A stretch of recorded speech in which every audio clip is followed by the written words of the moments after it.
स्वागत है आप लोगों का यूपी टेट के सेकंड पेपर के हिस्ट्री में। आज हम लोग पढ़ेंगे दक्षिण भारत के राज्य। अभी पिछले एपिसोड में हम लोगों ने अर्ली मिडवल पीरियड मतलब 8 से 18 शताब्दी के बारे में राजपूतों को पढ़ा था। साउथ में आप आइए तो कुछ महाराज वंश हैं, महान वंश हैं जिसे राजवंश कहा जाता है। हालांकि आपके सिलेबस में दक्षिण भारत के राज्य लिखा हुआ है, लेकिन ये एक्चुअली दक्षिण भारत के प्रमुख राजवंशों के बारे में पढ़ना है। तो इसे पढ़ते हैं, इससे बहुत से सवाल छोटे छोटे आप लोगों को आते हैं। तो पहला है कि दो भागों में इसे बांटते हैं। एक तो 3rd सेंचुरी बीसी से 3rd सेंचुरी एडी तक, ये जो था इसको संगम काल बोलते हैं, क्योंकि इसमें संगम लिटरेचर्स के बारे में 3 उनकी बैठकें हुई थी। पांडवों के राज्य, पांड्या एक पढ़ते हैं, उनका मदुरई में हुई थी और उसी के आधार पर इसे संगम काल बोलते हैं। ये अशोक के ज़माने में भी देखेंगे, मौर्य काल थे तो एक्सट्रीम साउथ में जो 3 थे, एक था चेर, चोल, पांड्य, उनके बारे में पढ़ेंगे। बाकी उसके बाद जो दक्कन में ऊपरी पोर्शंस में और राजवंश आ गए थे उनके बारे में पढ़ेंगे। तो पहला हम लोग देखते हैं प्राचीन काल और मध्यकाल में कौन से राजवंश थे। तो साउथ में प्राचीन काल में जो राजवंश थे, इस काल को जनरली संगम काल कहते हैं और संगम काल था 3rd सेंचुरी बीसी से 3rd सेंचुरी एडी तक। तो ये आप इसे हमेशा याद रखिएगा। ये कालखंड कब का था? संगम काल। एक तो ये याद रखिए, ये प्राचीन समय का है और ये समय जो होता है ये 3rd सेंचुरी ईसा पूर्व से लगा के 3rd सेंचुरी एडी तक है। मतलब 300 बीसी से 300 एडी तक 600 सालों का ये संगम काल है। तो एक तो पीरियड के बारे में पूछता है, वो यहाँ से चीज़ों को आपको क्लियर होनी चाहिए। और इस काल में जो कृष्णा और कृष्णा की एक ट्रिब्यूटरी है, सहायक नदी है तुंगभद्रा, इसके साउथ में ये 3 राज्य थे जिसको तमिल भाषा में मुएंदर कहते हैं। कभी कभी ये पूछता है मुएंदर, और या इसे 3 मुकुटधारी राजा कहा जाता है। इंग्लिश में इसे जनरली तमिलक्कम बोलते हैं, तमिलक्कम। तो इसमें कौन से हैं? चेर, चोल और पांड्य। तो ये चीज़ मुएंद्र भी याद रखिए, कभी कभी ये पूछ देता है। हालांकि तमिल भाषा का है मुवेदर, और इसे हिंदी में इसका शाब्दिक होता है 3 मुकुटधारी राजा। और 3 राजा कौन है? वही हैं चेर, चोल, पांड्य। इसकी भौगोलिक स्थिति देखोगे, इंडिया के मैप को नीचे देखो तो एक्सट्रीम साउथ में बाएं साइड में मालाबार तट है जो केरल का पोर्शन है, तो केरल में चेर थे। सबसे एक्सट्रीम साउथ जो कन्याकुमारी ऊपर का वो सब पोर्शन था, वहाँ पांड्य थे। और पांड्य के ऊपर जो तमिलनाडु का ऊपरी हिस्सा और उधर का थोड़ा आंध्र प्रदेश का हिस्सा लिए हुए होगा, वहाँ पे थे चोल। और तो इसके बारे में पढ़ते हैं। पहले पढ़ते हैं हम चोल के बारे में। तो इनके बारे में संगम लिटरेचर से जो हमें पता लगता है वो पता लगता है, बहुत ज़्यादा इनके बारे में, हिस्ट्री के बारे में बहुत जानकारियाँ भी नहीं हैं। और जो हैं इससे जनरली प्रत्येक तीनों के बारे में 3-3, 4-4 या 5-5 पॉइंट के बारे में पढ़ेंगे कि इनका रीजन कौन से था, इनके राज्य का प्रतीक चिन्ह था, इनमें महत्वपूर्ण राजा कौन हुए, इनकी राजधानी कहाँ थी और इन्होंने क्या उल्लेखनीय कार्य किए। यही 4-5 पॉइंट जरूरी है और यहीं से सवाल भी पूछता है। तो पहला चोल वंश कहते हैं, ये संगम चोल बोलते हैं, पुराने चोल हैं ये। बाद वाला चोल जो हम पढ़ेंगे, जो 8वीं सदी में जाके ऊपर आए हुए हैं, वो शाही चोल या इम्पीरियल चोल उनको बोलते हैं। संगम चोल वो शाही चोल, दोनों अलग हैं, दोनों के राजधानियाँ अलग हैं। तो पहले हम चोल वंश पढ़ रहे हैं। ये चोल वो हैं जो संगम के टाइम के हैं। अब इनका शासनकाल कहाँ था, एरिया कौन सा था? तो ये कावेरी नदी, जो कावेरी का डेल्टा था, उसमें जो तंजौर के आसपास का एरिया है वो इनकी राजधानी थी। और इनकी राजधानी को उस कहते थे उरैयूर। तो ये चोल, संगम चोल की राजधानी कहाँ थी? उरैयूर। बाद में हम जब उधर पढ़ेंगे शाही चोल तो उनकी राजधानी थी तंजौर। तो ये कावेरी डेल्टा तंजौर के आसपास का क्षेत्र है जिसको कहते थे उरैयूर, ये इनकी राजधानी थी। इसे बाद में शिफ्ट करके ये कावेरी पट्टनम स्थानांतरित किया, लेकिन ज़्यादातर उरैयूर के बारे में ही ये पूछता है। तो आप जानते रहिए इनकी राजधानी थी उरैर, और इनका राजकीय चिन्ह था टाइगर या बाघ। तीनों के अलग अलग राजकीय चिन्ह है, ये हमें याद रखना पड़ेगा कि इससे सवाल पूछता है। तो ये इनका राजकीय प्रतीक चिन्ह था बाघ या टाइगर। और ये उरैयूर क्यों पसंद था या चोल, संगम चोल क्यों प्रसिद्ध थे? ये सूती कपड़ों के व्यापार के लिए ये जाने जाते थे। तो सूती कपड़ा उरैयूर का बहुत फेमस था और इसका ये व्यापार करते हैं। इस वंश का सबसे शक्तिशाली राजा करिकाल था।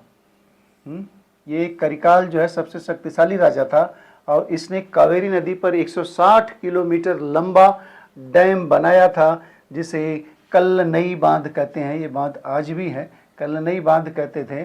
और बाद में पुहार बंदरगाह का निर्माण करवाया। एक तो बांध बनवाया, एक बंदरगाह का इसने निर्माण करवाया करिकाल ने। तो सबसे शक्तिशाली राजा था इस संगम चोला पीरियड का।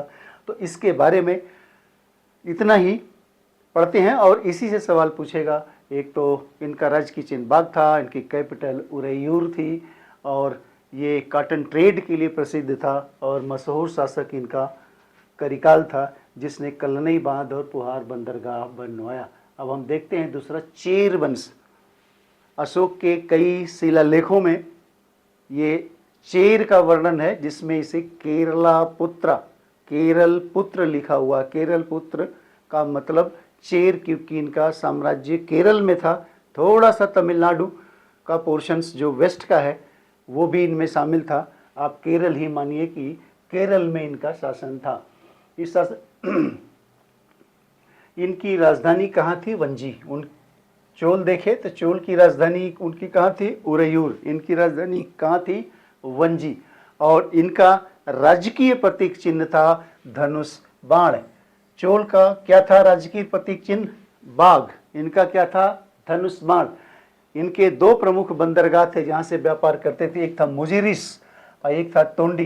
तो ये मुजिरिस ज़्यादा कभी कभी पूछता था। मुजिरिस इस संगम पीरियड में किस शासक के अंतर्गत एक महत्वपूर्ण पोर्ट था? मुजिरिस। तो ये था चेर के यहाँ।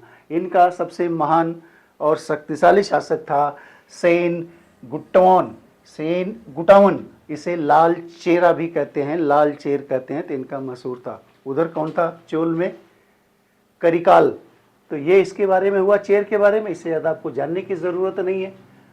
हालांकि आपस में ये लड़ते भिड़ते रहते थे, तीनों की आपस में लड़ाइयाँ होती थी। कभी इन्होंने उनको हरा दिया, कभी उन्होंने उनको हरा दिया।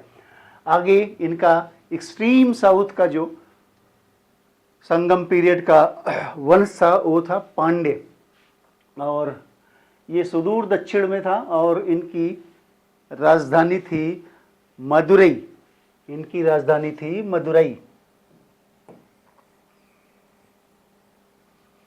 आधुनिक मदुरई और तिरुनेलवेली में था। तो इनकी आप मदुरई ही जानिए कि इनकी पांड्यास की राजधानी मदुरई थी, चेर की राजधानी वेंजी थी और चोल की राजधानी उरैयूर थी। ठीक है। इनका राजकीय प्रतीक चिन्ह मछली थी। अब तीनों के प्रतीक चिन्ह क्लियर हो गए। चोल के बाघ थे, चेर के धनुष बाण थे और इनके मछली थी। अब इस वंश का सबसे शक्तिशाली राजा नेडुजेलियन था और ये पांड्य डायनेस्टी या पांड्य राजवंश जो है मोतियों के व्यापार के लिए प्रसिद्ध था। ये सवाल पूछता है। मोतियों के व्यापार के लिए प्रसिद्ध था। चोल जो है वो कॉटन के ट्रेड के लिए प्रसिद्ध थे। और तमिल के जो 3 संगम हुए हैं, तमिल भाषा के या तमिल विद्वानों के 3 संगम हुए थे, वो पांड्य की राजधानी मदुरई में हुए थे और उस समय साहित्य या लिटरेचर संकलित किया गया था। तो ये संगम साहित्यों का संरक्षण देते थे और तीनों इनकी जो मीटिंग हुई थी या असेंबली हुई थी तमिल विद्वानों की, उसे संगम समिट, वो मदुरई में हुई थी और वो पांड्य राजा ही थे जो इनको प्रोटेक्शन देते थे। अब ये 3 साहित्य आप हमेशा याद रखिए और टेढ़े नाम है, इन्हें रट लीजिए। ये बार बार इससे सवाल आते हैं और ये बार बार आपको दुखी करेंगे। तो देख लीजिए, ये सिलप्पादिकारम, ये तमिल लिटरेचर है, इसका ये पुस्तक का नाम है, क्या नाम है, सिलप्पादिकारम। और इसके लेखक हैं इलंगो, कहीं कहीं इलंगो लिखा होता है, पूरा नाम था इलंगो आदिगल। इन्होंने सिलप्पादिकारम ग्रंथ लिखा है। दूसरा इंपॉर्टेंट ग्रंथ है मणि मेखलाई, ये सत्यनार ने लिखी है, जिसका पूरा नाम था सितले सतनार। तो सिलप्पादिकारम और मणि मेखलाई। एक और इम्पोर्टेंट है, ये है तिरुकुरल, ये लिखा इन्होंने तिरुवल्लूर ने लिखा है, लेखक इसके हैं। और इसे तमिल भूमि की बाइबिल या पंचम वेद भी कहा जाता है इसे, ठीक है। तो ये इसका तिरुकुरल। तो ये 3 किताबें हैं, 3 ग्रंथ हैं जिसकी राइटर हैं, ये आप याद करना पड़ेगा। थोड़ा सा नाम टेढ़े हैं, बार बार पढ़ोगे तो आप याद हो जाएगा। सिलप्पादिकारम, इसके इलंगो आदिगल, दूसरा मणि मेखलाई, सितले सतनार, और तीसरा है तिरुकुरल तिरुवल्लूर, जिसे तमिल भूमि की बाइबल या इसे पंचम वेदा भी कहा जाता है। तो ये संगम पीरियड का, संगम काल के यही 3 इंपॉर्टेंट डायनेस्टी थी। इसके बाद हम मध्य काल में आएंगे जब और डायनेस्टी हुई हैं। तो मध्यकाल के प्रमुख राजवंश कौन थे? ये शुरू होता है 6th to 16th सेंचुरी या 14th सेंचुरी, आप मान लीजिए, जो भी मान लीजिए। तो इस काल में जनरली चूँकि हमने राजपूत काल ऊपर पढ़ा था तो 13वीं शताब्दी तक पढ़ा था, तो 13वीं शताब्दी के अंदर ही हैं जितने ये हम आज पढ़ाएंगे। बाद में भी 1-2 और शासक हुए हैं जिसे हम लोग बाद में देखेंगे साउथ में, जैसे होयसल थे या ककतिया, होयसल ऑफ द्वार समुद्र थे, ककतियाज ऑफ वारंगल है, उधर आपका विजयनगर एम्पायर है, बहमनी एम्पायर है, 13th सेंचुरी के बाद हैं, तो उसे अलग से देखेंगे। तो 6th to 16th सेंचुरी तो लिखी है, आप इसे 6th to 13th सेंचुरी या 14th सेंचुरी भी मान सकते हैं। तो इस काल में दक्षिण भारत में कला, साहित्य और भव्य हिंदू मंदिरों के निर्माण का स्वर्णदेव देखा या जाना जाता है। इसी समय जो भी मशहूर टेम्पल उस समय आपके साउथ के हैं या द्रविडियन आर्किटेक्चर की स्टाइल इवाल्व हुई है, इन्हीं के दौरान हुई हैं। और बड़े भव्य और कलात्मक मंदिर जो बने हैं इन्हीं पीरियड में बने हैं। तो हम इनमें देखते हैं, जनरली हम राजवंशों के बारे में पढ़ेंगे, पल्लव के बारे में पढ़ेंगे, चालुक्य के बारे में पढ़ेंगे, राष्ट्रकूट के बारे में पढ़ेंगे और इम्पीरियल चोला या शाही चोला के बारे में पढ़ेंगे। तो आगे देखते हैं, स्थापना और राजधानी।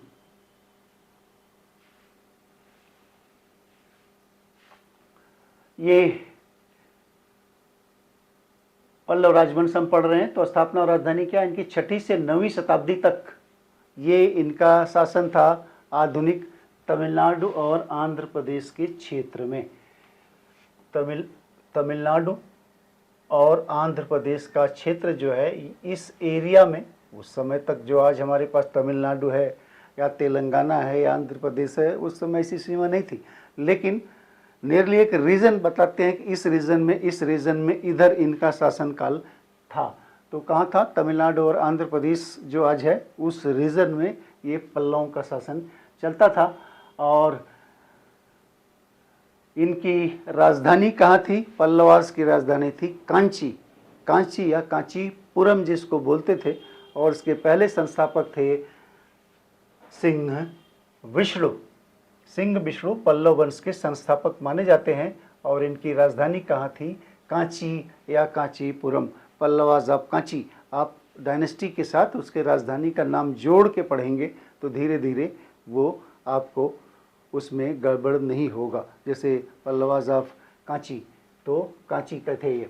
प्रमुख शासक इनमें कौन हुए हैं? सिंह विष्णु तो इनके संस्थापक थे, तो बहुत हुए हैं, लेकिन हमने सिर्फ 2 के बारे में यहाँ पे पढ़ेंगे या 3 के बारे में देखेंगे। एक महेंद्र बर्मन प्रथम,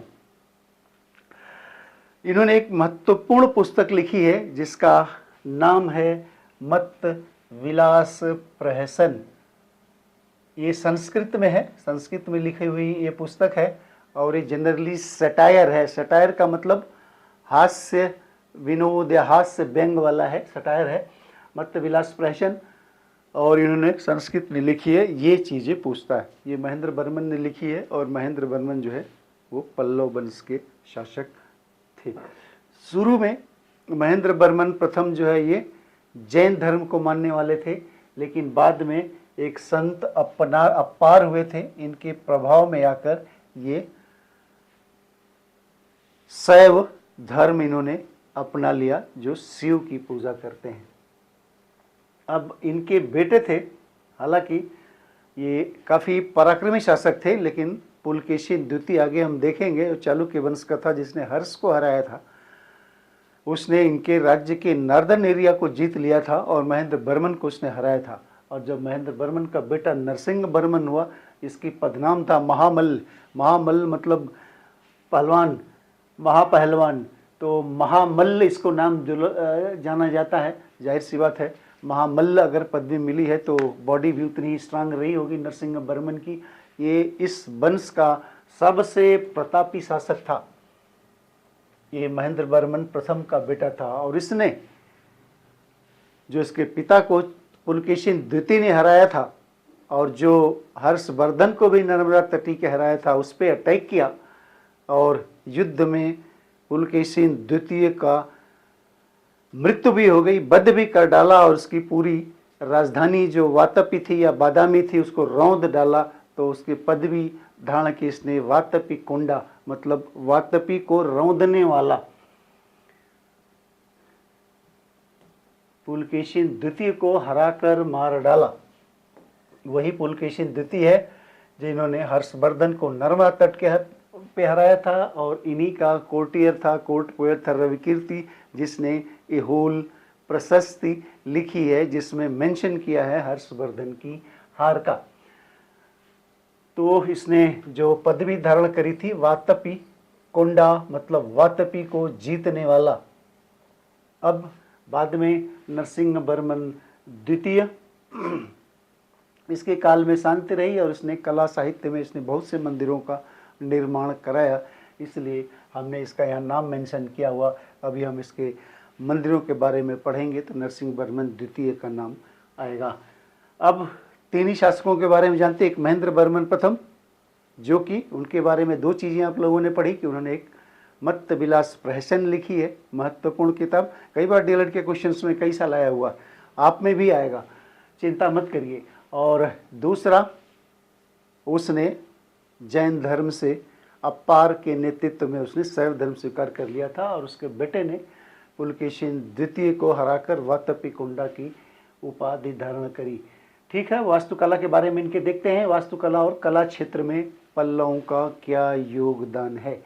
तो पल्लव वंश जो है द्रविडियन आर्किटेक्चर के विकास के लिए जिम्मेदार है। सबसे पहले वो स्टाइल इन्हीं के समय में पनपी और पल्लवित और पुष्पित हुई, तो इसीलिए ये जाने जाते हैं द्रविडियन वास्तुकला, द्रविडियन आर्किटेक्चर के शुरुआत के लिए याद दिए जाते हैं। मतलब वो स्टाइल इन्हीं के समय इवाल्व हुई। जैसे नॉर्दर्न इंडिया में जो मंदिरों की स्टाइल थी, नागर स्टाइल, वो गुप्ता पीरियड में शुरू हुई। इनके यहाँ जो द्रविडियन स्टाइल थी जनरली इस समय शुरू हुई, पल्लवों के समय में। अब इन्होंने जो मंदिर बनवाए हैं, 3 ग्रुप ऑफ मंदिर इनके बहुत महत्वपूर्ण है। पहला है महाबलीपुरम का रथ मंदिर, की नहीं का महाबलीपुरम का रथ मंदिर, इसे नरसिंह बर्मन प्रथम ने बनवाया है। महाबलीपुरम, इसे महामल्लपुरम भी कहते हैं, क्योंकि नरसिंह बर्मन प्रथम की टाइटल भी थी महामल्ल, तो इसे महाबलीपुरम को महामल्लपुरम भी कहते हैं। यहाँ इसने नरसिम्हा वर्मन प्रथम ने ही ये मंदिर बनवाया समुद्र के तट पे। इस नगर की स्थापना भी उसने की थी और खुद के नाम से उसने की थी।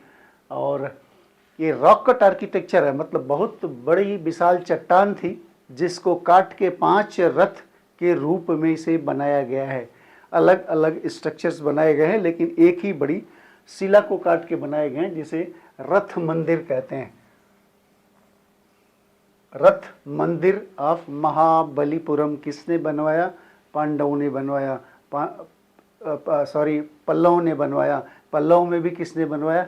नरसिंह वर्मन प्रथम ने बनवाया। इसे इन रथ मंदिरों को सप्त पैगोडा भी कहा जाता है।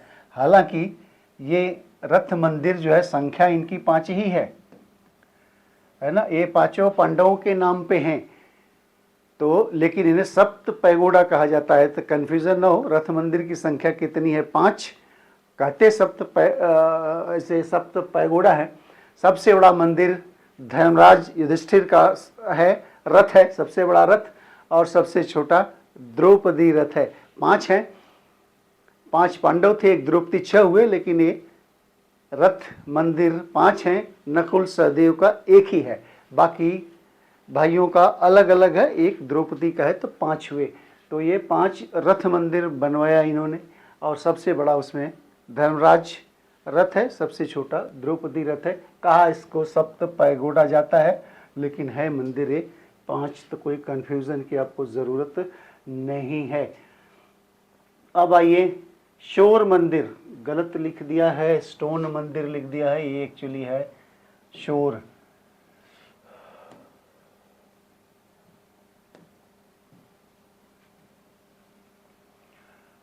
AH है, ये R है, तो ये शोर टेम्पल इन्हें, या तटीय मंदिर, वो रथ मंदिर है महाबलीपुरम के, ये शोर टेम्पल है, ये बनवाया था नरसिंह वर्मन द्वितीय ने। ठीक है, तो तटीय मंदिर महाबलीपुरम का प्रसिद्ध मंदिर समुद्र के ठीक किनारे स्थित है, जिसे नरसिंह वर्मन द्वितीय ने बनवाया था। वो महाबलीपुरम को बनवाया था नरसिंह वर्मन प्रथम ने। तो ये शोर टेम्पल भी पूछता है किसने बनवाया था, तो पल्लव शासक में जनरली शासकों का नाम तो नहीं पूछता, लेकिन डायनेस्टी का नाम पूछता है। तो आपका रथ टेम्पल, शोर टेम्पल, और एक कांची इनकी राजधानी थी, तो यहाँ पे कैलाशनाथ टेम्पल है। तो वो कैलाशनाथ टेम्पल आर्किटेक्चर का अपने आप में नायब नमूना है। तो वो इसने नरसिंह वर्मन द्वितीय ने भी उसका निर्माण करवाया था। वो द्रविड़ शैली के बेहतर नमूनों में से एक है। आप चोला में पढ़ेंगे तो बृहदेश्वर मंदिर है, वो भी है, लेकिन ये पहला मंदिर है जो अपने द्रविड़ शैली का अनूठा मंदिर है, कैलाशनाथ टेम्पल ऑफ कांची या कांचीपुरम। इन्होंने, पल्लव शासकों ने वैदिक संस्कृत को बढ़ावा दिया था और कांचीपुरम की घटिका प्रसिद्ध थी, जहाँ पे शिक्षा केंद्र था ये। और घटिका क्या थी? उच्च शिक्षा केंद्र थी, शिक्षा में भी उच्च शिक्षा की केंद्र थी। कभी कभी पूछता है कि कांचीपुरम की ये घटिका में किस लेवल की शिक्षा दी जाती थी, बच्चों की थी या इंटरमीडिएट की थी या किस क्लास की थी? तो ये उच्च शिक्षा थी। ये पूरे भारतवर्ष में यहाँ की घटिका, यहाँ के शिक्षा केंद्र, उच्च शिक्षा केंद्र ये प्रसिद्ध थे। और इन्हीं के समय में, पल्लवों के समय में ही दक्षिण भारत में भक्ति आंदोलन की शुरुआत हुई। भक्ति आंदोलन की शुरुआत साउथ में हुई थी, नॉर्थ में नहीं हुई थी। और लगभग इन्हीं के शासनकाल में और इन्हीं के क्षेत्र में, या इनका जो शासन का एरिया था वहीं हुई थी। और जनरली भक्ति काल में प्रायः 2 तरह के संत होते थे, एक थे अलवार, एक है नैनार। अलवार जो है वो वैष्णव भक्त थे, नैनार जो है वो शैव भक्त थे। मतलब ये अलवार जो है ये भगवान विष्णु को मानने वाले थे, और नैनार जो है ये शैव मत को मानने वाले थे। भक्ति आंदोलन क्यों पनपा था बाद में हम लोग पढ़ेंगे, तो उस समय डिस्कस करेंगे, अभी उसमें नहीं जाते। लेकिन ये पल्लवों के समय में ही भक्ति आंदोलन का प्रारंभ हुआ था। ये आप अलवार नैनार को दिमाग में जिस तरह से सेट करना हो कि अलवार वैष्णव थे, नैनार शैव थे, ये बीच में इधर का उधर नहीं होना चाहिए कभी। इससे ज़्यादातर सवाल आता है, लोग लास्ट में जब सामने पेपर आता है तो गड़बड़ हो जाते हैं कि अल्वार शैव थे या वैष्णव थे। पल्लव वंश का अंत, बहुत से वंश का अंत हो गया, इनका भी अंत हुआ। 9वीं शताब्दी में देखें तो चोल वंश के राजा आदित्य प्रथम ने इनके अंतिम पल्लव शासक अपराजित बर्मन के युद्ध में पराजित कर दिया और पूरे पल्लव शासन को, पूरे पल्लव साम्राज्य को अपने में मिला लिया। तो चोल वंश का ये भाग बन गए। अब आगे पढ़ते हैं, दूसरा डायनेस्टी पढ़ते हैं, चालुक्य। अब चालुक्य डायनेस्टी जनरली 3 अलग अलग लेकिन संबंधित राजवंशों में विभक्त है। 3 ब्रांचेस थी, सब एक दूसरे के भाई बंधु ही थे, इसीलिए लिखा है 3 अलग अलग ब्रांचेस थे लेकिन संबंधित थे, भाई बंधु उनके ही थे। अब कौन कौन से 3 थे?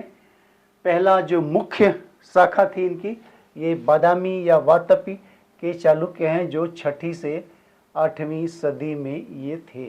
तो मुख्य शाखा इनकी यही थी, जिनकी राजधानी कर्नाटक के वातपी या बादामी में थी। अभी वातपी कोंडा के बारे में आपने देखा। दूसरा था कल्याणी के चालुक्य, ये इनको वेस्टर्न या पश्चिमी चालुक्य भी बोलते हैं और ये 10वीं से 12वीं शताब्दी तक इनका शासन था। तीसरा है वेंगी के चालुक्य, इन्हें ईस्टर्न या पूर्वी चालुक्य भी कहते हैं। ये 7वीं से 12वीं शताब्दी का सबसे लंबा, तीनों में सबसे लंबा ये वेंगी के चालुक्य हुए हैं। बाद में इन्होंने चोल साम्राज्य के साथ वैवाहिक संबंध स्थापित किए और मिल के शासन करने का भी कुछ दिनों तक काम किया था, जिसे लेटर चोल के नाम से जानते हैं। तो इनकी 3 ब्रांचेस थी और मेन तो बादामी के चालुक्य हैं। बाकी हमने इसलिए बता दिया कि आप कंफ्यूजन मत करें। कल्याणी के चालुक्य वेस्टर्न चालुक्य थे, वेंगी के चालुक्य ईस्टर्न चालुक्य थे और मुख्य शाखा जो इनकी थी वो बादामी या वातपी के चालुक्य थे। अब हम पढ़ते हैं बादामी के चालुक्य। इनका शासनकाल 6वीं से 8वीं शताब्दी था। इस वंश का इन सब में ये शक्तिशाली था। इसका संस्थापक और स्थापना इनकी की थी पुलकेशिन प्रथम ने। तो चालुक्य वंश के हालांकि मूल संस्थापक यही थे।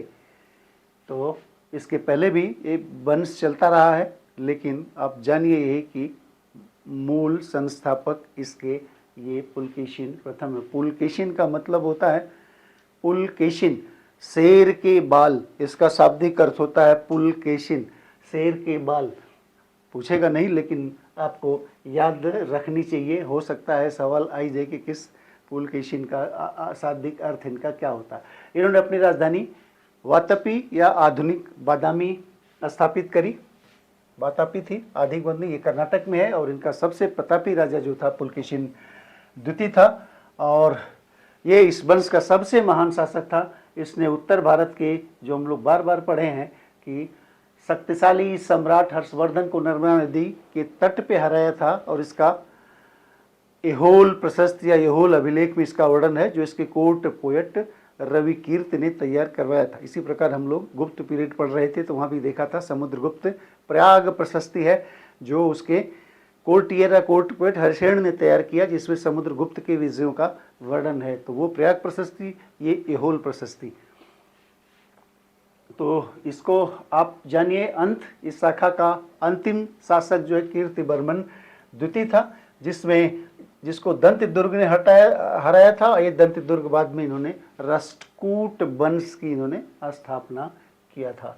तो ये इनका वंश भी यहाँ समाप्त होता है। पूरे चालुक्यों का नहीं, वातपी या बादामी के चालुक्यों का। वेंगी के चालुक्य देखते हैं 7वीं से 12वीं शताब्दी तक। ईस्टर्न चालुक्य भी इसे कहते हैं। ये सबसे लंबे समय तक इसका शासन रहा और इसकी स्थापना भी पुलकेशिन द्वितीय ने की थी, क्योंकि उसने वेंगी का एरिया जीत लिया था और अपने छोटे भाई को वहाँ का शासक नियुक्त कर दिया था और वो शासन करता था। बाद में उसने अपना इंडिपेंडेंट राज्य स्थापित कर लिया। तो पुलकेशिन द्वितीय ने आंध्र प्रदेश में है वेंगी, जैसे वातपी कर्नाटक में था, ये आंध्र प्रदेश में है। बाद में कल्याणी पढ़ेंगे, वो भी कर्नाटक में ही है। तो आंध्र प्रदेश वेंगी का क्षेत्र जीतकर अपने भाई विष्णुवर्धन को वहाँ का शासक नियुक्त किया। और यहीं से चालुक्य वंश की शुरुआत हुई, वेंगी के चालुक्य या ईस्टर्न चालुक्य की। राजधानी इनकी वेंगी थी। महत्व क्या, इस शाखा ने लंबे समय तक स्वतंत्र रूप से शासन किया और बाद में चोल राजवंश के साथ वैवाहिक संबंध स्थापित किए। जो बाद में शाही चोल होते हैं उनके साथ ये मिल के फिर इन्होंने शासन करने की कोशिश की। दोनों को मिला के लेटर चालुक्य भी कहते हैं। तो ये इसके बारे में इतना ही। आगे हम देखते हैं थर्ड, कल्याणी के पश्चिमी चालुक्य। कल्याणी के चालुक्य ये 10वीं से 12वीं शताब्दी तक इन्होंने शासन किया। और जब राष्ट्रकूट कमज़ोर हुए राष्ट्रकूटों ने, तो आपके वातापी को हराया था। जो असली ब्रांचेज इसकी थी, वातापी या बादामी के चालुक्य थे, उनको हरा के राष्ट्रकूट वंश की नींव डाली थी। और जब राष्ट्रकूट वंश कमज़ोर हुआ तो ये फिर इन्होंने अपनी कल्याणी में अपने को जिंदा कर लिया। और इनका संस्थापक और राजधानी संस्थापक तैलप द्वितीय को माना जाता है। ठीक। और इन्होंने राष्ट्रकूटों को हराकर चालुक्य वंश को पुनर्जीवित किया और अपनी राजधानी कल्याणी बनाई। कल्याणी भी कर्नाटक में है, वातापी भी कर्नाटक में था और वेंगी आंध्र प्रदेश में था। इसका सबसे महत्वपूर्ण राजा हुआ है विक्रमादित्य खष्ट। खष्ट का मतलब 6, विक्रमादित्य 6th। बहुत से विक्रमादित्य हुए हैं इतिहास में। इनके दरबार में प्रसिद्ध कश्मीरी कवि विल्हण थे। हमने उस समय चर्चा की थी पिछले वीडियो में कि कल्हण जिन्होंने राजतरंगिणी लिखी जिसमें कश्मीर का इतिहास है, ये भी कश्मीरी पोएट थे। ये कल्याणी के चालुक्य के दरबार में रहते थे विक्रमादित्य खष्टम में। और इनके ऊपर इन्होंने पुस्तक लिखी है विक्रमांक देव चरित। विक्रमांक देव चरित लिखा है। तो कल्हण और विल्हण कन्फ्यूज मत होइए। वो कल्हण थे कश्मीर के इतिहास वाले, ये विल्हण है विक्रमादेव चरित वाले। और एक विज्ञानेश्वर हुए हैं जिन्होंने प्रसिद्ध लॉ बुक लिखी है मिताक्षरा, वो भी इन्हीं के दरबार में थे। तो ये किताब आप हमेशा याद रखिएगा, मिताक्षरा। ये लिखी कितने हैं इसे विज्ञानेश्वर ने। तो ये है क्या, ये लॉ बुक है, लॉ बुक। ये इंडिया में इनहेरिटेंस का जो नियम है उसमें लिखा हुआ कि बाप से बेटों को संपत्ति कैसे ट्रांसफ़र होती है। और भी लॉ बुक है, जैसे दया भाग है जो आपके बंगाल आसाम वसाम में लागू होती है, जैसे जमुत वाहन ने लिखी है। ये 2 ही किताब हैं लॉ बुक हमारे यहाँ, एक मिताक्षरा।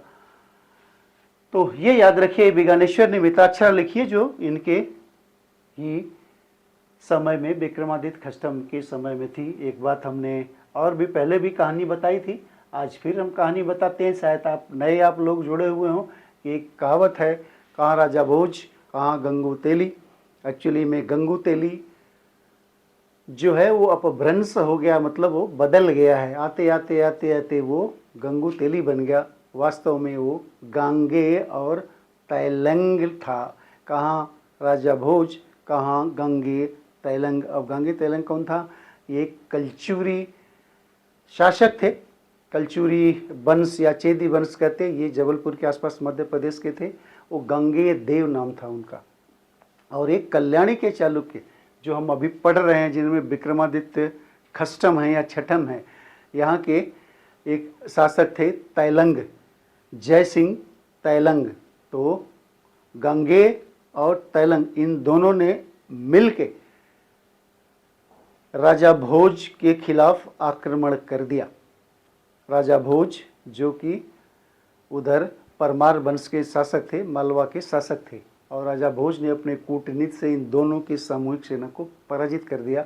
तो आम जनता में एक कहावत उभरी कि कहाँ राजा भोज कहाँ गंगे तैलंग। तो गंगे तैलंग समय के अनुसार वो गंगू तेली बन गए। तो कहाँ राजा भोज कहाँ गंगू तेली। तो ये चीज़ें आप याद रखिए, पूछने की तो नहीं है लेकिन जानने की ज़रूरत है। अब कला और वास्तुकला में इनका क्या योगदान है? चालुक्यों का बहुत बड़ा योगदान है मंदिर निर्माण में।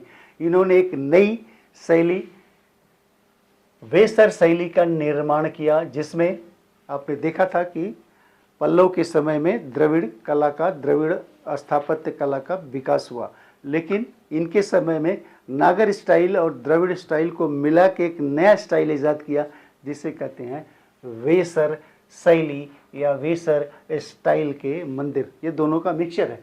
तो एक तो इनका ये कंट्रीब्यूशन है कि वेसर शैली इनके समय में पुनर्जीवित हुई। ये इंपॉर्टेंट है, ये सवाल पूछेगा या पूछता भी है, नहीं पूछा है तो पूछेगा।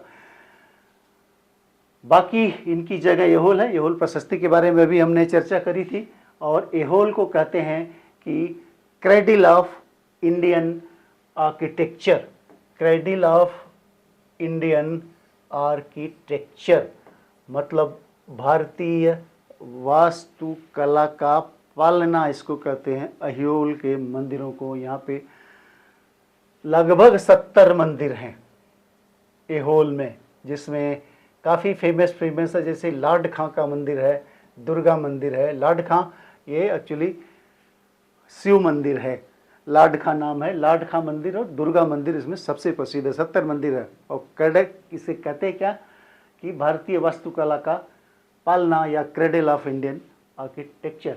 तो एक सवाल यहाँ से भी आ सकता है।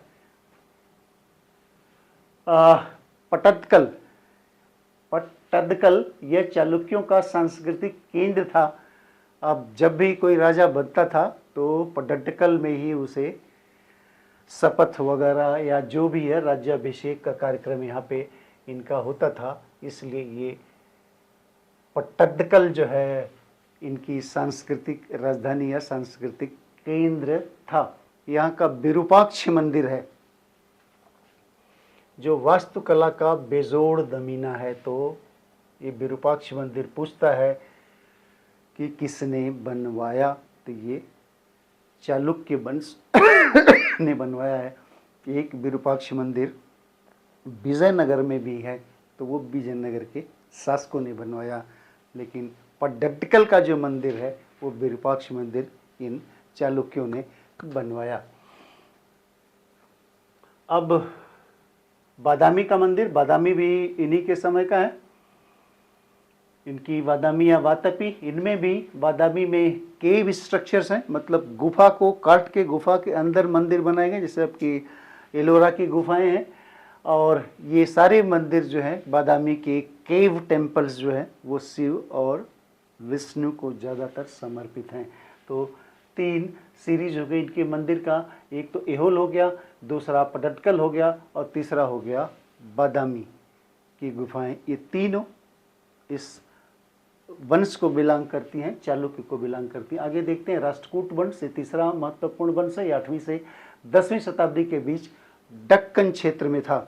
अभी ये नीचे थे, इनके ऊपरी साइड में अब चलेंगे तो ये राष्ट्रकूट वंश था। जनरली चालुक्यों के ये निचले पोर्शंस में ये थे। तो इनके संस्थापक कौन था? इनका संस्थापक दंतिदुर्ग थे। ये इसे याद रखिए, ये बार बार पूछता है। वो छोटे छोटे राज्यों के बारे में तो नहीं पूछेगा, लेकिन ये दंतिदुर्ग हमेशा पूछता है कि इसके संस्थापक राष्ट्रकूट के कौन थे। तो दंतिदुर्ग ने इन्हें इसको स्थापित किया और बादामी के चालुक्यों को हरा के किया था। उनका लास्ट शासक था कीर्तिवर्मन द्वितीय, उसको हराया था। इनकी राजधानी थी मान्यखेत या मालखेत कहते हैं, ये है कर्नाटक में।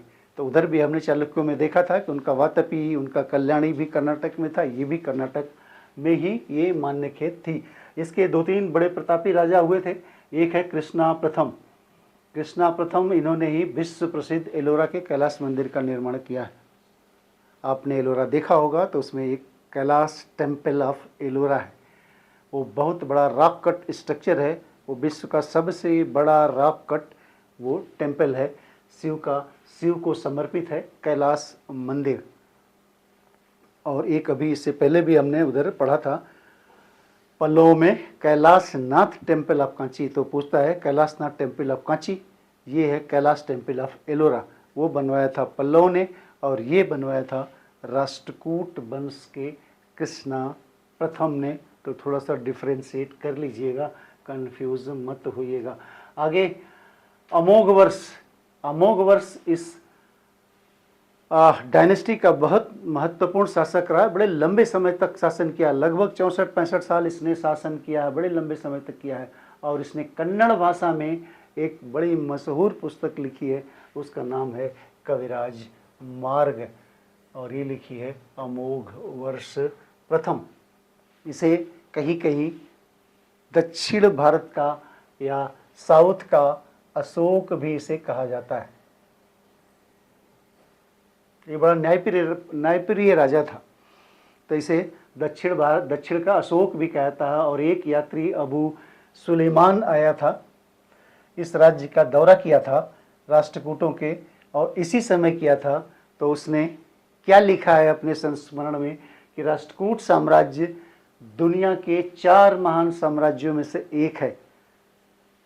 3 कौन से हैं? एक बगदाद के खलीफा, दूसरा कॉन्स्टेंटाइनोपल, कॉन्स्टेंटाइनोपल का मतलब आज का तुर्की, और एक चीनी साम्राज्य, और चौथा राष्ट्रकूट का शासक।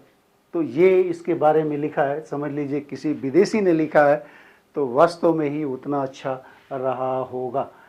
अब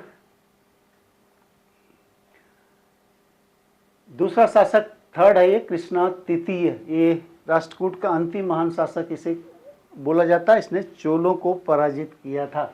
अब साम्राज्य का अंत भी हुआ। राष्ट्रकूट वंश का अंतिम शासक था कर्क द्वितीय, जिसे कल्याणी के चालुक्य ने, तैलप ने हरा दिया था, तैलप द्वितीय ने, और फिर राष्ट्रकूट वंश का अंत हो गया। इन्हीं राष्ट्रकूट ने मेन चालुक्य वंश वातापी वालों को हराया था, और इन्हीं को फिर उसी चालुक्यों के भाई बंधु कल्याणी वालों ने इनको हरा के फिर उसने अपना चालुक्य वंश कल्याणी की स्थापना की। तो ये रहा आपका राष्ट्रकूट। और इनकी कला और वास्तुकला के बारे में देख लेते हैं। एलोरा का कैलाश मंदिर, एलिफेंटा की गुफाएं कहाँ हैं आपको मालूम है? मुंबई में एक एलिफेंटा टापू है, वहाँ पे एलिफेंटा की गुफाएं हैं, जिसमें त्रिमूर्ति का बहुत बड़ी प्रतिमा है, त्रिमूर्ति। तो वो एलिफेंटा में उसका निर्माण भी राष्ट्रकूटों ने किया है। तो बहुत महत्वपूर्ण है एलोरा का कैलाश मंदिर, एलिफेंटा की गुफा, केव टेम्पल, इनके द्वारा ही तैयार किया हुआ है। अब भाषा साहित्य में देखें तो जैसे अमोघ वर्ष का हमने देखा था, बड़ा लंबा शासक था, उसने कविराज मार्ग की रचना की है। 3 जेम्स ऑफ कन्नड़, या कन्नड़ भाषा के 3 रत्न, पंपा, पुन्ना एंड रन्ना। पंपा, पुन्ना व रन्ना इन्हीं के दरबार में थे। इन लोगों ने बड़ी महत्वपूर्ण पुस्तकें रचना की है, उसको जानने की आपको ज़रूरत नहीं है, लेकिन कभी कभी पूछता है कन्नड़ भाषा के 3 रत्न या 3 जेम्स ऑफ कन्नड़ कौन है? तो वो पंपा, पुन्ना और रन्ना हैं। ये भी आपको हमेशा याद होनी चाहिए। लास्ट पे आते हैं इंपीरियल चोला या शाही चोला।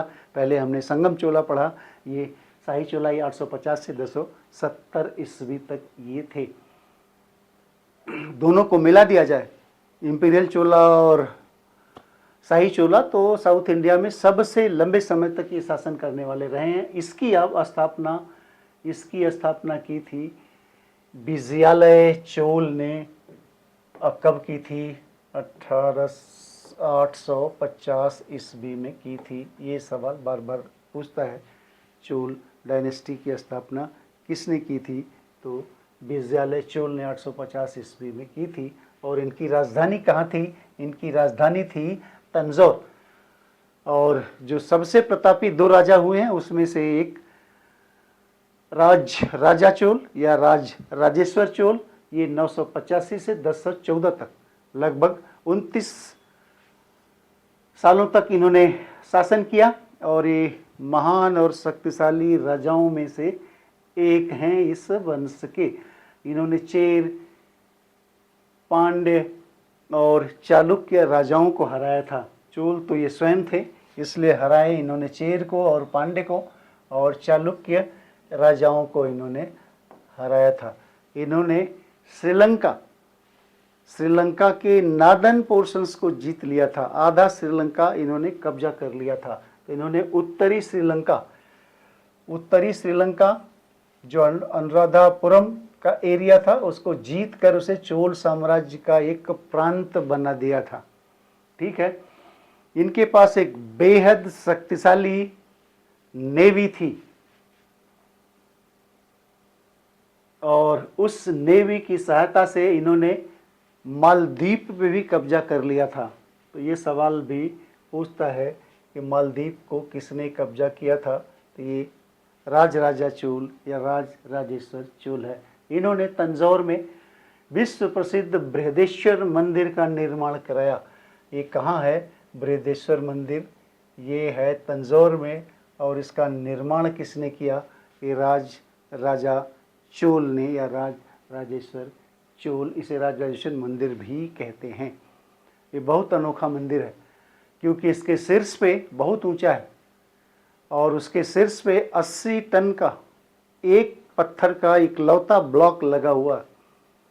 और उस समय जब 9वीं शताब्दी में इनका लगभग शासन था, 9वीं 10वीं शताब्दी में, उस जमाने में कोई टेक्नोलॉजी नहीं थी इतने बड़े पत्थर को उठा के ले जाने के लिए। वो 80 टन का पत्थर, 80 टन का मतलब 800 क्विंटल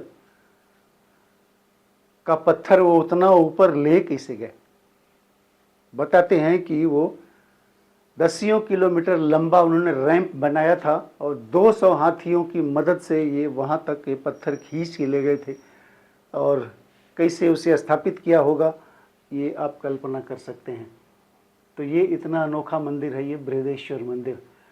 अब राजा चोल का बेटा था राजेंद्र चोल और ये इसे बताते हैं, इसे कहते हैं कि चोल साम्राज्य का सबसे प्रभावशाली राजा था, सबसे बलिष्ठ और सबसे महान राजा था और इसने चोल शासन प्रशासन को उस समय के चरमोत्कर्ष पे पहुंचा दिया।